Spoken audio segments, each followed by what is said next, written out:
नमस्कार, आप देख रहे हैं मेरा भारत मीडिया और मैं हूं रमाकांत सिंह। तो कोई भी लक्ष्य मनुष्य के साहस से बड़ा नहीं होता, अपने कार्य में पूरी शक्ति लगा देनी होती है, तब कोई बड़ी उपलब्धि स्वतः मिल जाती है। खबर बिहार के औरंगाबाद के कुटुंबा प्रखंड से अविश्वास की कोशिश हो चुकी नाकाम, क्योंकि सदस्यों को अपने पक्ष में करने का पूरा प्रयास किया गया, लेकिन अविश्वास प्रस्ताव लाने वाले रहे विफल। अविश्वास प्रस्ताव में प्रमुख उप प्रमुख पद के लिए यह अविश्वास प्रस्ताव लाया गया था। औरंगाबाद के कुटुंबा प्रखंड में ये दोनों पदों के लिए कुछ लोग गोलबंद हुए थे, जिसका आज 8 जनवरी 2024 को निर्णय हुआ, क्योंकि 2 वर्ष के कार्यकाल के बाद अविश्वास प्रस्ताव लाया जा सकता है, लेकिन फिर से प्रमुख और उप प्रमुख पद के लिए वही लोग कार्यकाल में रहेंगे, क्योंकि वही लोग को सदस्यों ने फिर से चुना है और प्रखंड का विकास के प्रति वे लोग तत्पर रहेंगे। प्रखंड प्रमुख कुटुंबा से धर्मेंद्र कुमार सिंह एवं उप प्रमुख पद से सुनीता देवी को जीत के बाद माला पहनाकर एवं मिठाइयाँ खिलाकर खुशी जाहिर की गई। आपको बता दें कि उप प्रमुख के पति पूर्व मुखिया सुरेंद्र सिंह भी काफ़ी खुश दिखे और जीत के प्रति काफ़ी उत्साहित दिखे। तो आपको बता देने कि कई दिनों के बाद ब्लॉक में हलचल के बाद स्थितियां नियंत्रण में आ गई। अविश्वास प्रस्ताव कराकर ब्लॉक में दूसरे लोगों की तैयारी थी, जिस पर विराम लग गया और यह रिजल्ट जो है यह सुखद फिर से आ गया। आइए जानते हैं कि जीत के बाद प्रमुख उप प्रमुख प्रतिनिधि एवं पंचायत समिति ने क्या कुछ बताया। कुटुंबा प्रखंड से धर्मेंद्र कुमार जी, जो यहाँ पर अविश्वास प्रस्ताव लाया गया था और बिल्कुल अविश्वास प्रस्ताव जो है, क्या था पूरा मामला? जी, एक्चुअल मेरा 29 दिसंबर को 2023 को 2 साल का कार्यकाल पूरा हुआ और 30 दिसंबर को 18 पंचायत समिति सदस्यों के द्वारा अविश्वास प्रस्ताव पर खुला चर्चा की विशेष बैठक की मांग किया गया मुझसे। तो मैं अपना कर्तव्य का निर्वहन करते हुए मैं उसी दिन 8 तारीख का डेट सुनिश्चित कर दिया था और आज के बैठक में मैं चाहता था कि खुला चर्चा हो, क्योंकि मैं उससे पीछे नहीं भाग सकता था। जो मेरे ऊपर आरोप लगे थे उसको लेकर के मैं 10:30 बजे आज सदन में पहुँच गया, लेकिन कुल 5 सदस्य ही यहाँ पर पहुँच सके। और इसके बाद में इससे ये साबित होता है कि जब हम लोग पूरे समय तक इंतजार किए तो नहीं लोग उससे ज़्यादा आ पाए। तो ये साबित होता है कहीं ना कहीं उन लोग हमारे प्रति जो कन्फ्यूजन हुआ था उसको ईमानदारी पूर्वक जब वो विचार किए तो ये उनको आश्वस्त हुए कि नहीं, हम जो करने जा रहे हैं वो गलत है।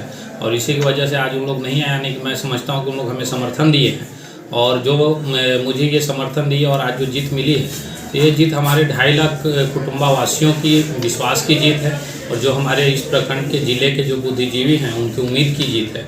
तो मैं निश्चित तौर पर जो हम पर विश्वास और उम्मीद किए हैं, मैं आगे अपने जो है कार्यकाल से उसे लौटाने का प्रयास करूंगा और जो मेरे इस प्रखंड में विकास कार्य अधूरे पड़े हैं उसे मैं पूरा करूंगा। चूँकि अविश्वास प्रस्ताव जिसने लाया और अब जीत आपकी हो गई, तो क्या वैसे लोगों को दरकिनार करेंगे या इसके वैसे लोगों का भी कार्य होगा? चूँकि इस लोकतंत्र है और विरोध करने का सबका अधिकार है और साथ देने का भी अधिकार है, तो मैं अपने कर्तव्य से किसी को नुकसान नहीं पहुंचाऊंगा या आहत नहीं करूंगा।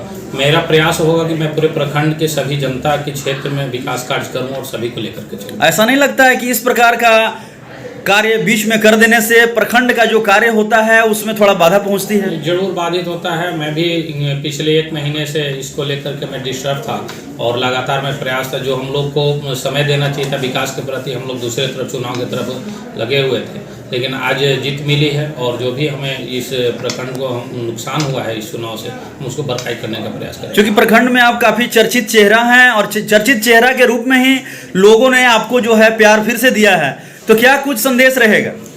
जी, मैं पूरे प्रखंड वासियों को, जिले वासियों का आभार प्रकट करता हूं कि 2016 से लेकर के अब तक के मेरे विरुद्ध एक भी वोट नहीं अब तक के पड़े हैं और हमारे विरुद्ध एक भी वोट नहीं गए हैं। तो मैं इसके लिए हृदय से आभार सबको प्रकट करता हूं और मैं पूरे प्रखंड वासियों को बधाई देता हूं कि पुनः हम पर विश्वास जो किया, हम निश्चित तौर पर आपके विश्वास पे खरा उतरने का कार्य करेंगे। चलिए, एक बार फिर से आपको बहुत बहुत बधाई। तो ये थे हमारे साथ प्रमुख कुटुंबा श्री धर्मेंद्र कुमार जी, जो साफ साफ इस चीज़ को दर्शा दिए कि ये जो अविश्वास प्रस्ताव लाया गया था बिल्कुल जो है वो एक उसको दरकिनार कर दिया गया और सभी लोगों ने बिल्कुल जो है उन्हें भरपूर प्यार दिया है और ये चाहते हैं कि फिर से जो है प्रखंड का जो कार्य है वो बिल्कुल विकास का जो कार्य है वो बिल्कुल प्रगति पर हो और सभी लोगों को एक करके, सभी लोगों को जो भी अविश्वास प्रस्ताव लाए हैं या जो हमारे साथ हैं, सभी लोगों को एक सूत्र में बांधकर कार्य करने का कार्य हम करेंगे। मैं भी मौजूद हूँ बिहार के औरंगाबाद जिले में और अविश्वास प्रस्ताव ला करके यहाँ खेल खराब करने की उपाय की जा रही थी, लेकिन अभी यहाँ पर जो है जीत के साथ इन्होंने फिर से आगाज किया है और उप प्रमुख हमारे साथ हैं, इनसे जानते हैं कि आखिर जो ये पूरा समीकरण जो अविश्वास प्रस्ताव को लेकर यहाँ हुआ, आखिर पूरा क्या मामला था। रणनीति के तहत अविश्वास प्रस्ताव लाया गया था। उम्मीद थी कि आप लोग जीतेंगे। श्योर। विपक्ष का क्या रोल रहा? समान रहा। नहीं है विपक्ष। अब आप जीत गई हैं तो आगे पंचायतों के लिए क्या कुछ करेंगे? बहुत कुछ करेंगे। प्रखंड को फिर से नई ऊंचाइयों पे ले जाएंगे। चलिए बहुत बहुत बधाई। और हम जानते हैं, क्या नाम है सर आपका? मेरा नाम कुमार सुरेंद्र सिंह है। तो ये बताइए कि उप प्रमुख के रूप में यहाँ विजय हुई है और अविश्वास प्रस्ताव भी लाया गया था, लेकिन पूरा मामला आखिर क्या रहा? देखिए, ये अविश्वास प्रस्ताव में कोई मामला नहीं था, ये सिर्फ एक राजनीति थी। अगर अविश्वास में दम होता तो आज सदन में विरोधी दल के नेता होते, लेकिन पूरी सदन एक तरफा रहा। वहाँ पर विरोध नाम का कोई चीज़ नहीं था। प्रमुख उप प्रमुख बिल्कुल कहिए कि 100 में 100 इनके पक्ष में थे। इस प्रकार का मामला अगर प्रखंडों में बन जाता है तो सोच क्या रहता है? सोच रहता है कि लेबिलिटी आपको और बढ़ जाएगी। चूँकि पूरी सदन आपके साथ है तो आप पर बहुत भरोसा किया है और उसके भरोसे पर आपको खरा उतरने के लिए और विशेष रूप से आपको मेहनत करना पड़ेगा और प्रखंड को नई ऊंचाई तक ले जाने के लिए। तो क्या वैसे लोग जो अविश्वास प्रस्ताव लाए, तो क्या आप उनके लिए कार्य करेंगे या उनको छोड़ देंगे किनारे? एकदम करेंगे, नहीं कैसे करेंगे। वो अभी हमारे सदस्य हैं तो उनके साथ भी रहेंगे। पूरी सदन हमारे साथ है, विरोधी तो वहाँ थे ही नहीं, तो पूरी सदन हमारी है और हम लोग उनके साथ हैं।